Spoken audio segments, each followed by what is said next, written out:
Supreme Court Justice Anthony Kennedy retired at 81 years old after decades on the court, and liberals are melting down.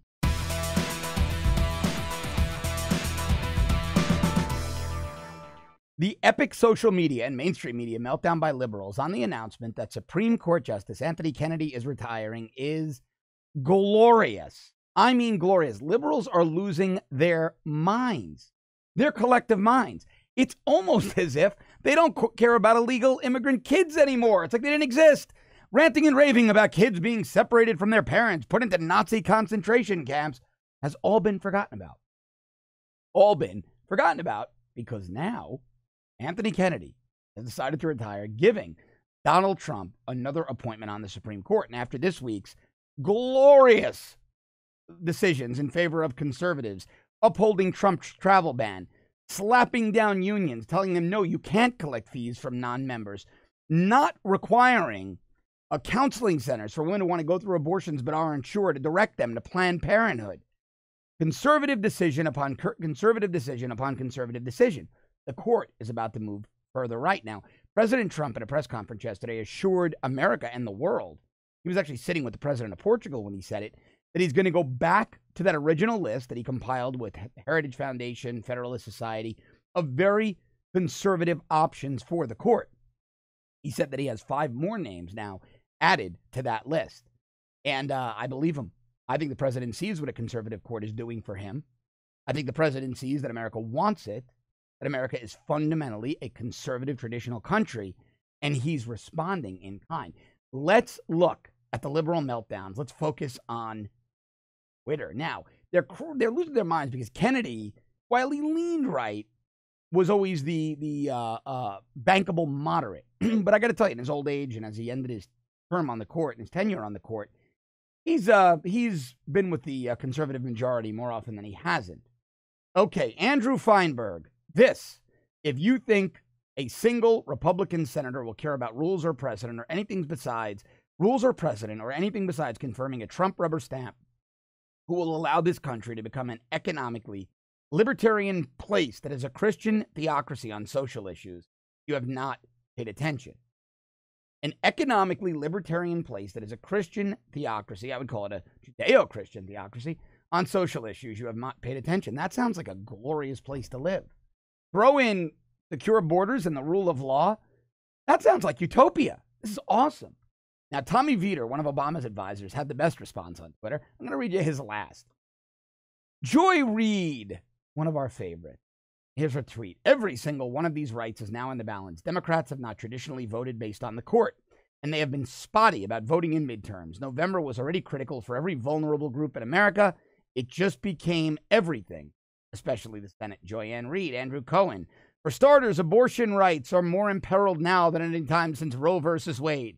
And there is no reason to think there won't be a rollback of gay rights either with Kennedy gone. Ian Millhiser, U, Justice, Kennedy. And then he puts up a piece at thinkprogress.com. But far and away, my favorite is Tommy Vietor from the Obama administration, about as unhinged as Ben Rhodes, less well known. Capitals now. F-U-C-K,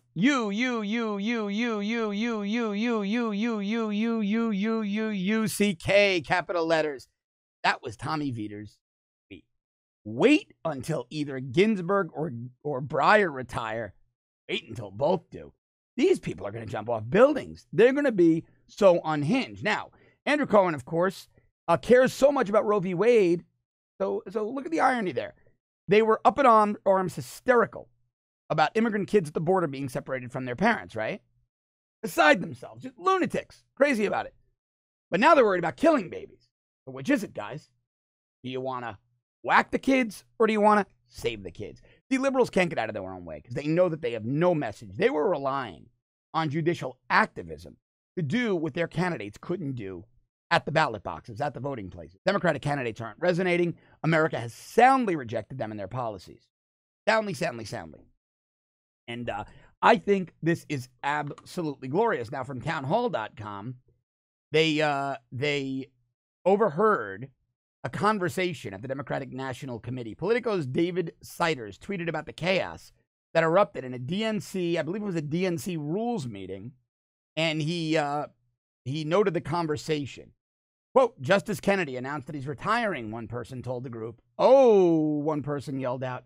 Oh my God, another exclaimed. Not that he's done us any good on these recent decisions, but he was the one who was usually persuadable, one person lamented. David Siders. Who is David? Never even heard of this guy. Maybe I should have. Oh, he's the national politics correspondent at Politico. DNC is his tweet. DNC Rules Committee meeting interrupted by news of Justice Kennedy's retirement. Cries of oh, and oh my God, and this is not good news. And then he's got audio. Justice Anthony Kennedy has just announced that he's retiring. All the more reason. Yes, he just announced this. CNN, NBC. Oh my God. Got it. Organized. The left is losing their minds over it. Losing their minds. But look, Trump is going to go back to that list from Heritage and the Federalist Society. He's going to pick a conservative justice. It's what Americans want. It's what Americans have always wanted. Thank God, Hillary Clinton. Hillary Clinton was not our president. Thank God. This country would have been in a far worse place, and she would have tipped the court way left for decades to come. Now we're going to get a right-leaning court. The Bill of Rights will be preserved. Our guns will be protected. Libertarian economic policies will be protected. Freedom of religion will be protected. Hopefully the rights of the unborn will be protected. But that's yet to be seen. But I like the decisions I'm seeing, especially what is the beginning of union busting. Long overdue. Keep America competitive with the rest of the world. And now I want to switch gears and tell you about something really, really fun, really interesting. I'm going to be changing up the shows I do here on The Rebels. I'm still going to be doing the short off the cuffs for you, but I'm no longer going to be doing Off the Cuff Declassified, my recorded show, instead. And I love this. I love this. I'm trying to make it work for a while. Finally, we're able to figure it all out. Starting next week, every morning, I'm going to be doing a live show with you, a live 45-minute to 1 hour show, live chat. You can chat with me and you can super chat. So you pay a couple of bucks, your name goes to the top. It pops out at me in bright red or orange or yellow. And we can talk about any topics you want. Anything you want. I'm going to start the show every day with a newsworthy topic, something trending, something hot. But we can go in any direction the audience wants to go. And I really want you to tell people about this. You're going to be able to access it via YouTube. It's free. You're not going to be behind a paywall. And I want to really build the audience because I have a feeling we can make this something bigger than my old radio show. Really can. It's a really fun format. You can ping me with questions. We'll engage. We'll chat back and forth. And I think you're really, really going to love this format. Also, go to the App Store. Download the Rebel app. We'll eventually figure out a way to make it work there. For right now, it's going to be accessible via the Rebel YouTube page. As always, thank you so much for watching. I'll see you tomorrow.